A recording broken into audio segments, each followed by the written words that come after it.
The Philippines is home to some of the most complex, misunderstood, and incredible flavor profiles on Earth. We're talking fruits that taste like a collision of bubblegum, rosewater, and vanilla custard. If you only know apples and oranges, your palate is missing out. Today, we are breaking down the exact tasting notes of 8 exotic Filipino fruits in under 9 minutes. Let's build the flavor index. We start with the rambutan. Visually, it looks like a sea urchin, but beneath that spiky red exterior is a translucent flesh that resembles a crisper, more acidic lychee. When you bite into it, the texture is firm but incredibly juicy. It carries a distinct floral sweetness, almost like a rosewater syrup, with a slight woody finish right near the seed. It's refreshing, but the floral notes give it a surprisingly complex aftertaste.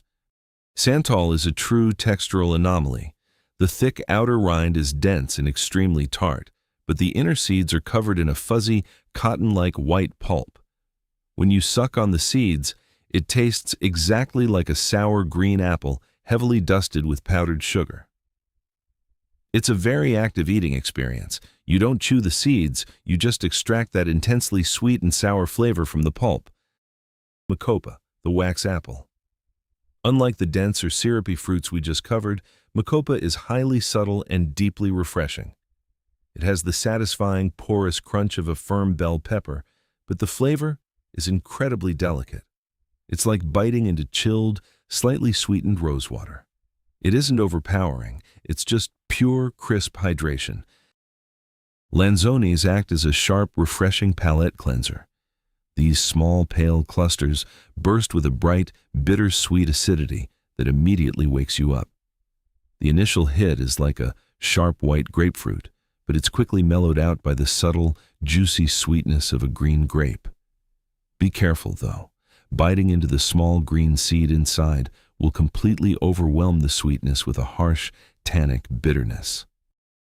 Durian. It is the most polarizing ingredient in the world. Past the pungent aroma, which many describe as fermented alliums or sweet onions, lies a rich, heavy, custard-like pod. If you can get past the smell, it hits the palate with notes of sweet almond, cream cheese, and a deep, savory caramel. It's less like a fruit and more like a dense, rich dessert. Next is atis, or the sugar apple. This is pure, unadulterated luxury.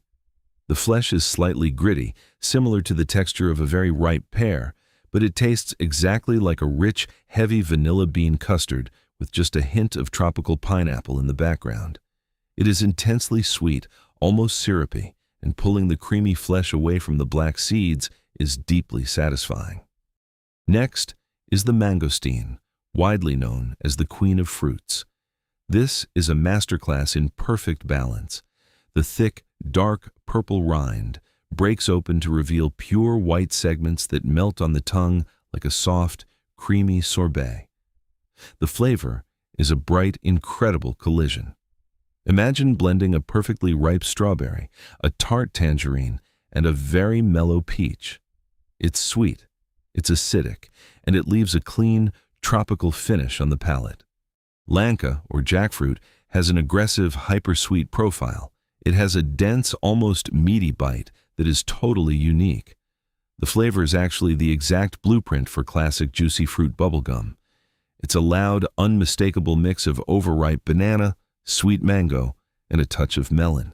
Even before you taste it, the strong, sweet aroma fills the room. Understanding these raw profiles is just step one. Next week, we bring them into the test kitchen to see what happens when these weird, complex flavors become 5-star fine dining. Subscribe to the Index. Welcome to Chef Kael.